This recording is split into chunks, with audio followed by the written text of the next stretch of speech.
Olá, alunos! Sejam muito bem-vindos à nossa aula de Educação Ambiental. A nossa aula vai ser totalmente diferente da nossa aula em PDF. Por qual motivo? Eu quero trazer para você uma visão diferente daquilo que você leu no PDF. O assunto é o mesmo, mas será abordado de uma forma diferente, para melhorar sua aprendizagem, facilitar muito mais o entendimento da nossa aula. Bom, a aula de hoje nós vamos falar sobre educação ambiental. Este assunto está lá no seu edital como último tópico antes das legislações. Então, é um assunto que será cobrado na sua prova. No edital, dentro de educação ambiental, temos 3 tópicos. Nós vamos falar um pouquinho desses 3 tópicos, mas de forma resumida e abordagem totalmente diferente do PDF.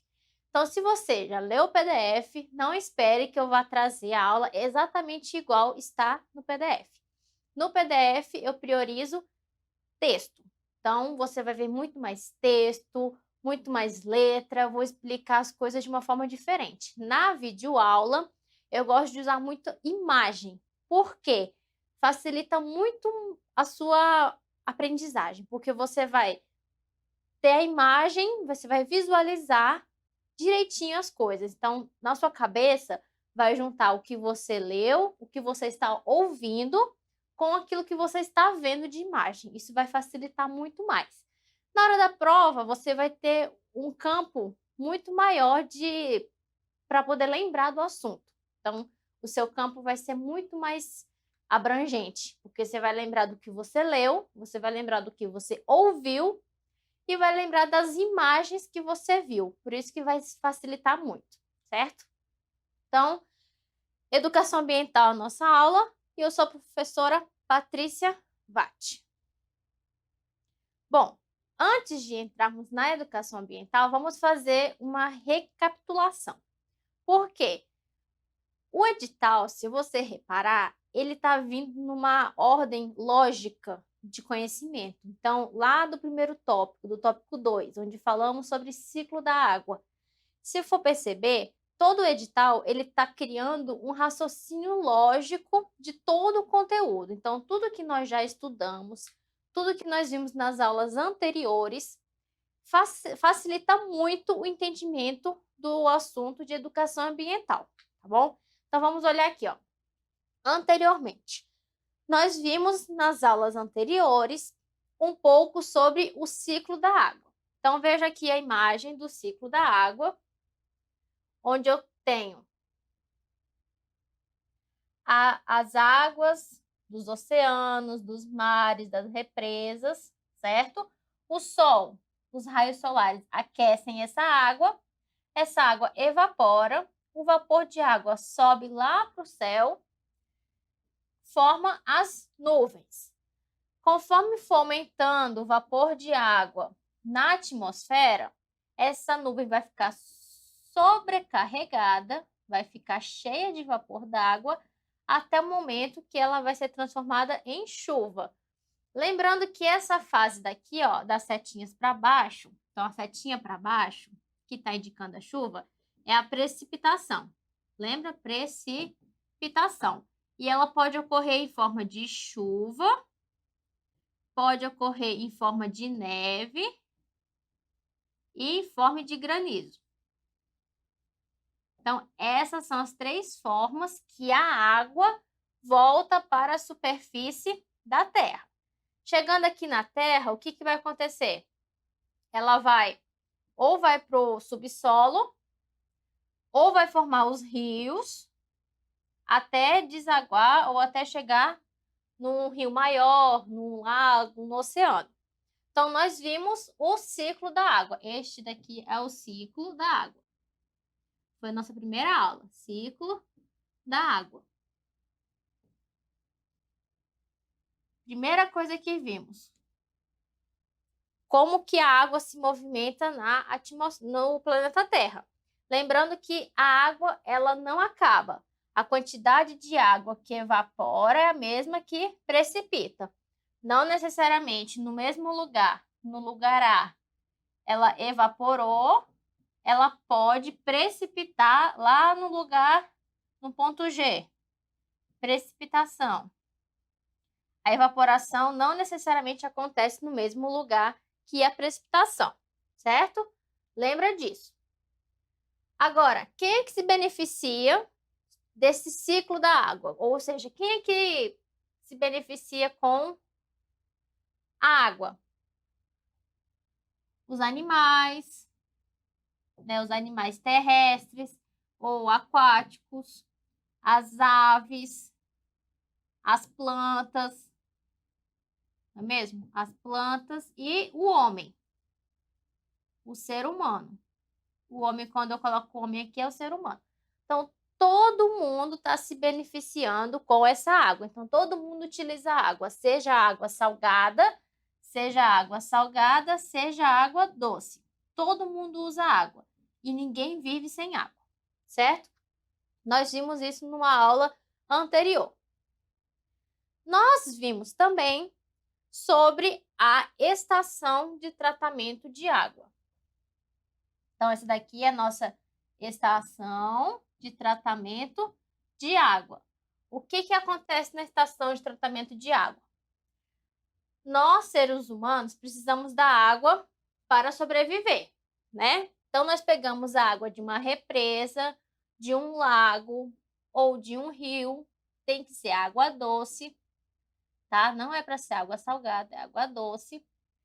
Pegamos essa água e passamos por uma série de tratamento até a água ser considerável potável, ou seja, até que essa água seja considerada própria para o uso. Então, temos todas essas fases, fase 1, 2, 3, 4, 5, a 6, que é onde fica reservada a água, e depois ela passa para as casas, para os prédios, para os comércios, hospital e por aí vai.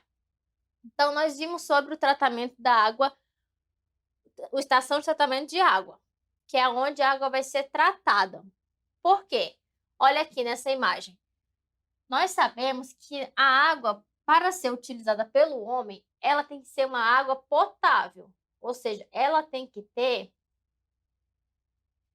as características próprias para o consumo. Então, existe um padrão de potabilidade. Padrão de potabilidade. Potabilidade. Que é um padrão que o governo, as empresas coletam a água, fazem uma análise clínica, laboratorial, para ver se essa água aqui que está sendo consumida, ela atende a esse padrão, ou seja, se essa água está própria para o uso.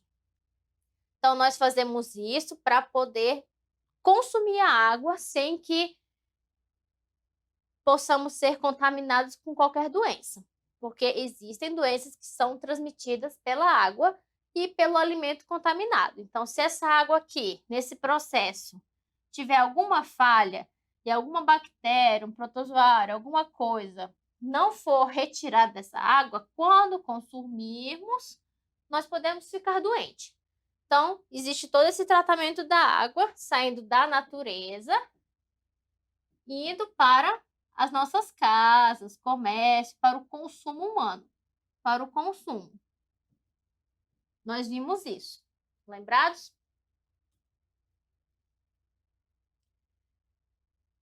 E aí, ó, os parâmetros de água, nós também vimos isso. Quanto que pode ter na água de oxigênio dissolvido, quanto que pode ter de coliformes termotolerantes. Não é para ter coliformes fecais na água, mas existe um limite que é considerado que pode ser aceito nessa água. Qual é o pH da água? Nitrato, fosfato, variação de temperatura, turbidez, sólidos totais. Esses são os parâmetros que são considerados para verificar se a água realmente é potável, se é própria para o uso ou não. Isso nós vimos em aulas anteriores, só relembrando.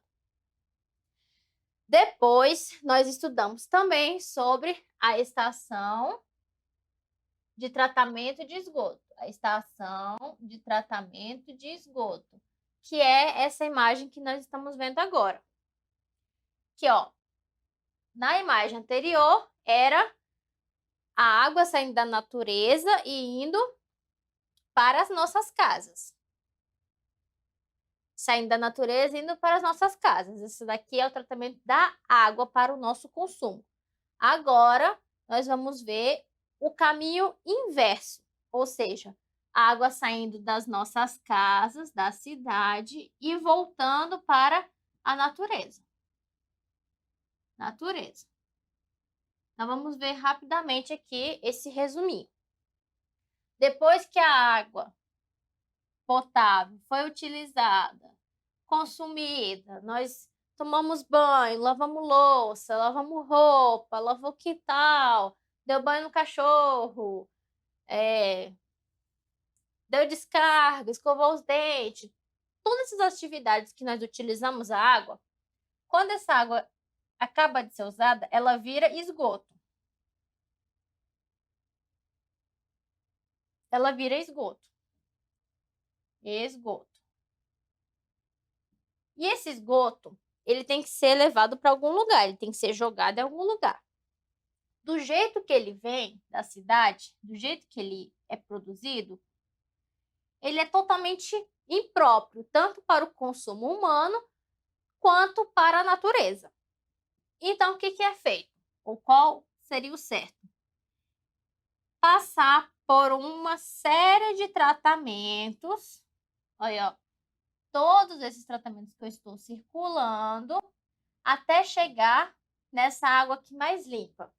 Nesse último aqui, ó, nessa última imagem, até chegar na água mais limpa. Quando chega aqui, ele tem dois caminhos.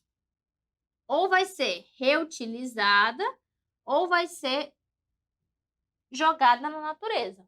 Ou seja, vai ser devolvida para a natureza.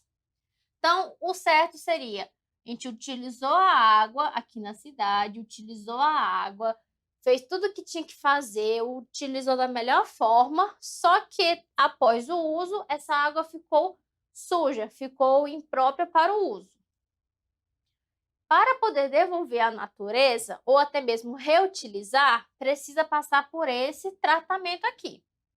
Todo esse tratamento aqui não é só para dizer assim, a água tá bonitinha, tá limpinha, vai ser devolvida na natureza.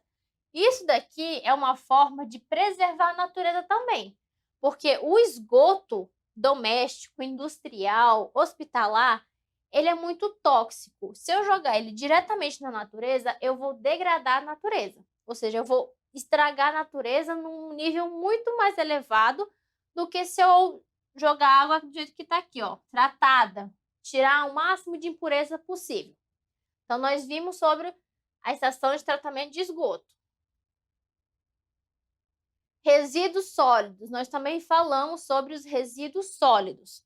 Então, aqui, ó, eu trouxe alguns tipos de resíduos sólidos, ó. Resíduos sólidos. Eu tenho resíduo sólido de construção civil, tenho resíduo sólido industrial, tenho resíduos de serviços de saúde, tenho resíduos de agrocivil pastoril, tenho resíduos de mineração, tenho resíduos comerciais e de prestação de serviço, que aqui tem o restaurante, talher, resíduos urbanos, que é o que nós vemos diariamente, o lixo nas ruas. Temos o serviço de abastecimento público, saneamento básico. Temos os resíduos de serviço de transporte, ó, o aviãozinho, o navio e o trem. Temos os resíduos de limpeza urbana, que são as folhas que caem das árvores, os galhos, terra, grama, essas coisas. E temos os resíduos domiciliar, que é resto de comida, resto de plástico, potinho, garrafa PET, lata, garrafinha de refrigerante, pote de sorvete, papel de bala, essas coisas. Então, esses aqui são os resíduos sólidos, e nós também vimos sobre isso. Nós estudamos sobre os resíduos sólidos, nós vimos como que são produzidos, qual a importância de você fazer a separação correta, qual a importância de separar o lixo, qual a importância de cuidar para que esses resíduos sólidos, para que o esgoto e o resíduo sólido não danifique o meio ambiente. Nós vimos isso nas últimas aulas. O que mais que nós vimos? Sobre resíduos sólidos ainda. Essa imagem é nova para você. E eu vou explicar por quê. Eu trouxe aqui o tempo de decomposição de alguns materiais, para você ter uma noção de que simplesmente o fato de você jogar uma lata de refrigerante no lixo, aquilo ali deixou de existir. Você jogou no lixo, o lixeiro pegou o lixo na sua casa e levou para o aterro sanitário. Aquele lixo parou, deixou de existir. Não é bem assim. Cada tipo de material tem um tempo de decomposição, que é o tempo que ele vai demorar para sumir da face da Terra. Então, vamos ver aqui, ó. O papel. O papel, ele demora de 3 a 6 meses para se decompor. Caixa de papelão, no mínimo 6 meses. Embalagem de leite, também 6 meses. Pano, de 6 meses a 1 ano. Filtro de cigarro, 5 anos para sumir na natureza. O chiclete, 5 anos. Madeira pintada, demora 13 anos. Boia de isopor, por volta de 80 anos. Demora 80 anos para o isopor sumir de vez da face da Terra. Copinho de plástico, 100 anos. Demora 100 anos. Garrafinha plástica, mais de 100 anos. Latinha de cerveja, e aí latinha de alumínio, mais de 100 anos. Linha de pesca, além de 600 anos, ou seja, muito mais do que 600 anos para uma linha de pesca se decompor na natureza. Fralda descartável, cerca de 450 anos, ou seja, uma fralda demora 450 anos para se decompor. Ou seja, se você tiver um filho hoje e esse filho for pequenininho, você usar fralda, você vai morrer, vai passar anos e anos e anos, essa fralda ainda vai existir no lixo. Lixo radioativo, uns 250 mil anos. O lixo radioativo. Vidro, cerca de 1 milhão de anos. O vidro. Então, aquela garrafinha de suco que você compra, suco de uva, que geralmente vem em garrafa de vidro, ou as garrafas de refrigerante que vem no vidro. Aquela garrafinha, uma garrafinha, demora cerca de 1 milhão de anos para se decompor. Imagina a quantidade de vidro que tem nos lixos que ainda estão lá, ó, parado, até se decompor. Aquilo tudo vai só acumulando lixo, acumulando doença, acumulando bicho, e aquilo ali só vai aumentando, porque a produção não para. A produção de vidro, o consumo e o descarte não param. A produção e o consumo é muito mais rápido, é uma velocidade muito maior do que a decomposição desses materiais. Pneu, borracha, pneu e borracha. Ninguém sabe ao certo quanto tempo a borracha dura na Terra, ou seja, qual é o tempo de decomposição. Capaz de você encontrar uma borracha da época lá dos faraós. Capaz de você encontrar uma borracha intacta desde aquela época. Então, nós vimos sobre os resíduos sólidos também nas últimas aulas. Essa imagenzinha é nova, não coloquei nas aulas anteriores. E aí nós vimos também, falando sobre os resíduos sólidos, da importância da coleta seletiva. Então, vimos que esses lixinhos coloridos, coleta seletiva. Essas latas de lixo coloridas não é só para enfeitar a cidade. Ela serve para você separar cada tipo de lixo para saber se vai ser reciclado, se vai ser decomposto mais rápido e por aí vai. Então, aqui nós temos várias lixeirinhas. A lixeira preta, orgânico. Então, aqui eu tenho resto de peixe, melancia, tem um resto de uma coxinha de frango, banana, flores, maçã, casca de ovo. Tudo isso aqui é comida. São os resíduos sólidos orgânicos. Então, vai na lixeirinha preta. Na lixeirinha azul, papel. Então, eu coloco jornal, papel que eu amassei em casa, papelão, copinho de papel. Tudo que for papel e papelão, na lixeirinha azul. Lixeirinha verde, nós colocamos vidro. Então, ó, espelho, janela da casa, quando o vidro quebra, a gente joga onde? Aqui na lixeirinha verde. Até esse vidro aqui da casa demora, ó, tudo isso aqui, 1 milhão de anos para se decompor. Então, copo de vidro, garrafa de vidro, espelho, copo de vidro, taça, tudo isso, tudo que for vidro, demora 1 milhão de anos para decompor. Metal, na latinha amarela. Então, eu tenho aqui uma latinha de atum, latinha de refrigerante, de tomate. Eu tenho também, ó, tesourinha de unha, ferramentas, prego. Tudo que é de metal na lixeirinha amarela. Na lixeirinha laranja, tudo que é de plástico. Garrafa PET, esse negocinho aqui de esborrifar água, também é plástico. Colher de plástico, aqui ó, colher de plástico. Potinho de condicionador, shampoo, creme. Perfume vem pra cá, ó. Perfume é aqui. Que também é o vidrinho de... a embalagem de vidro. De plástico, tudo aqui no laranja. No vermelho, eu tenho coisas eletrônicas. Computador, pilha, ó, as baterias do computador, de celular, lâmpada. Isso daqui, essa coleta seletiva, ela ajuda, ela proporciona que você consiga separar o lixo de forma adequada, separando aquilo que é decomposto mais rápido, aquilo que demora mais tempo, aquilo que eu posso reutilizar.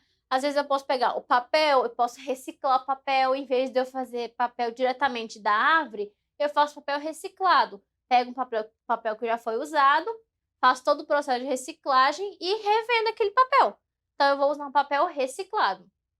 Vidro, latinha, plástico. Por isso que é importante, às vezes, pegar essas coisas de casa, garrafinha de PET, de vidro, e reutilizar, fazer um vaso, fazer um porta-colher, um porta-caneta, um vasinho, uma coisa para guardar outra comida, outra coisa, reutilizar para poder reciclar mesmo dentro de casa. Então, nós vimos também sobre isso dos resíduos sólidos. E é aqui outra imagem falando dos resíduos sólidos. Orgânico, aqui mudou. Perceba que a cor da lixeira mudou. Tipo, o orgânico aqui tá de verde e aqui tava de preto. O metal aqui tá amarelo. O vidro, papel continua azul. O plástico era laranja. Não importa muito a cor. Todas as lixeirinhas, elas vão ter, cada um vai ter uma cor, mas ela vai ter escrito o que que é. Se vai ser papel, se é orgânico, se é vidro. Vai estar escrito na lixeirinha. Então, quando você estiver na rua e ver uma lixeirinha dessa, se você tiver com uma latinha de refrigerante, um canudinho e um papel segurando uma coxinha, um salgadinho, terminou de comer, você vai jogar fora, você tá com 3 coisas na mão. Você tá com plástico, tá com metal e tá com papel. Cada um vai numa lixeirinha. Você vai na lixeirinha, vê onde tá escrito vidro. Ah, não tenho nada de vidro. Vê onde tá escrito plástico, joga o que é de plástico no plástico. O que é papel, joga o que é papel no papel. E metal no metal. Isso você vai estar contribuindo para que a natureza seja preservada. Então, você vai estar garantido tanto que que as atuais gerações e as futuras gerações, tenham condições de utilizar os recursos naturais da melhor forma possível. além de preservar a natureza. Então, aqui outro exemplo da coleta seletiva. Agora, qual é o objetivo disso tudo? Por que que nós estudamos sobre o ciclo da água? Por que que nós estudamos sobre os padrões de qualidade da água? Por que que a água que nós consumimos tem que ser uma água potável? Por que que a água que nós consumimos vem da água doce, não da água salgada? Nós vimos também a questão do esgoto. Mais para frente nessa aula eu vou trazer um slide relembrando um pouquinho sobre o esgoto, mas nós vimos a quantidade de esgoto que é jogado na natureza sem tratamento e como que isso prejudica muito a nossa qualidade de vida hoje e a qualidade de vida das pessoas nas gerações futuras. Agora, por que que eu tenho que tratar o esgoto? Por que que eu tenho que fazer a coleta seletiva do lixo? Por que que eu tenho que cuidar para que o lixo não fique jogado nas ruas? Por que que eu tenho que ter noção de tudo isso? Por que que eu tenho que conhecer tudo isso? Nós que estamos estudando para o concurso da DASA, que é uma agência reguladora de saneamento básico, é indispensável você ter noção do porquê que precisamos entender e aprender sobre este assunto. Aprender por que que tem que... por que que eu tenho que estudar sobre o ciclo da água? Por que que eu tenho que estudar sobre gerenciamento de resíduos sólidos? Por que que eu tenho que aprender sobre educação ambiental? Porque tudo isso vai gerar na sua cabeça um conhecimento que vai ser útil na hora de executar suas funções e suas atribuições dentro da DASA. Então, qual que é o objetivo de tudo isso que nós vimos? Ciclo da água, estação de tratamento da água, estação de tratamento de esgoto, resíduos sólidos, lixo e tudo, não só o que nós vimos aqui, mas as aulas anteriores, tá? O que nós acabamos de ver foi só uma retrospectiva, tá? Só para você lembrar um pouquinho do que nós já vimos. Então, por que que eu preciso saber de tudo isso? Para garantir às atuais e às futuras gerações o acesso aos recursos naturais nas condições adequadas. Se hoje, no dia que você está assistindo, no ano que você está assistindo essa aula, seja a primeira vez, seja a quinta vez que você está assistindo, hoje você tem acesso à água potável, você tem acesso a árvores, você consegue tomar um banho no rio, você consegue tomar banho tranquilo, você tem acesso aos recursos naturais.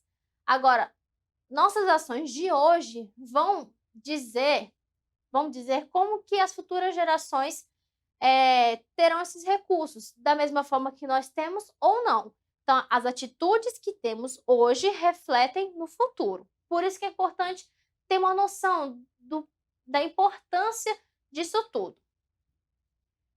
Então, a educação ambiental, vamos falar um pouquinho? Qual é o objetivo da educação ambiental? É formar indivíduos e coletividades, porque aqui eu não estou dizendo que é só uma pessoa, só eu, Patrícia, que tenho que saber disso. Quanto mais pessoas souber, melhor.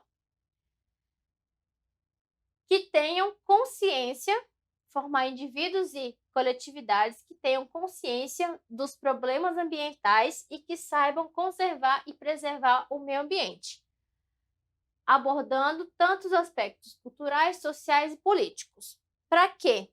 Além disso, esses indivíduos, eles têm que ter condições de ensinar outras pessoas sobre a consciência sobre os problemas ambientais e saber conservar e preservar o meio ambiente. Não adianta só eu, Patrícia, só você saber disso se o nosso vizinho não sabe, se nosso vizinho não cuida do meio ambiente hoje. Então, a educação ambiental vem para isso, formar cidadãs, formar pessoas, formar indivíduos e coletividades que tenham noções dos problemas ambientais que nós estamos enfrentando atualmente e quais as atitudes que nós devemos ter ou quais atitudes nós estamos fazendo e quais poderão ser as consequências no futuro de nossas atitudes hoje em dia, tá? Então, Essa vai ficar a nossa introduçãozinha, uma retrospectiva do que nós já estudamos, para podermos entrar necessariamente no assunto e um pouquinho o que é o objetivo da educação ambiental. Então, nós vamos parar por aqui.